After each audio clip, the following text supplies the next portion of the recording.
everyone, Larry the Cucumber here. Trains are awesome. I love trains. So, I got some friends together, and we headed out to see some real trains in Chattanooga, Tennessee. This is Railroad Steve, and he knows all kinds of things about trains.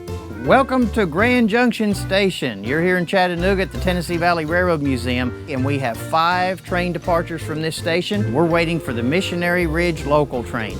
We learned pretty quickly that this wasn't a normal museum. We could actually take a ride on one of their trains.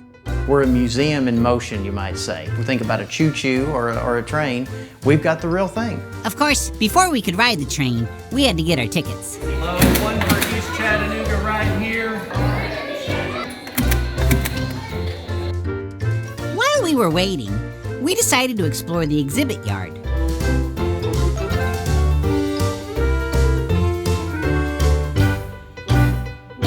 We even got to go into a couple of passenger cars. Ah, the headlight.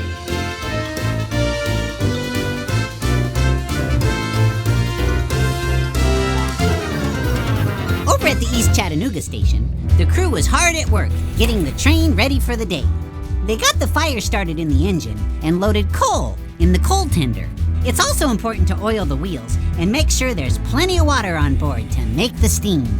And when everything's ready, it's time to go pick up some passengers. Each job on the railroad is important. On the head end, you usually have an engineer and a fireman, and they're in charge of the locomotive and its movement. This is the throttle. This is what makes the locomotive go. This is your brake handle to put the brakes on. The fireman's side over here, fire doors where the coal will be burned in the fire, and the fireman will be responsible for keeping the fire hot. Whew, it's really hot up there.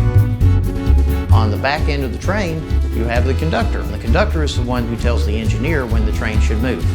It was finally our turn to hop aboard, and hopping is one thing I do really well. All aboard!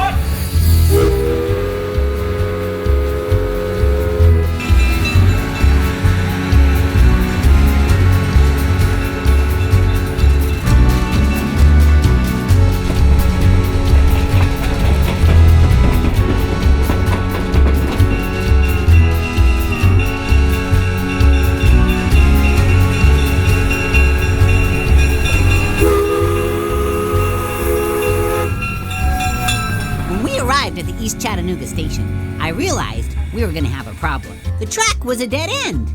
I think Railroad Steve might know how to fix this. At East Chattanooga, we have a turntable, and the way that works, it pulls onto the turntable from one track, rotates around, and then lines up with the adjacent track so that the engineer can pull off the table, drive down past the train, and go through a switch, reconnect on the other end. And we're usually turning about 250 tons around. With these big locomotives and all their moving parts, there's certainly times when they need to get fixed. We got to see the repair shop, and even a steam engine getting a new boiler.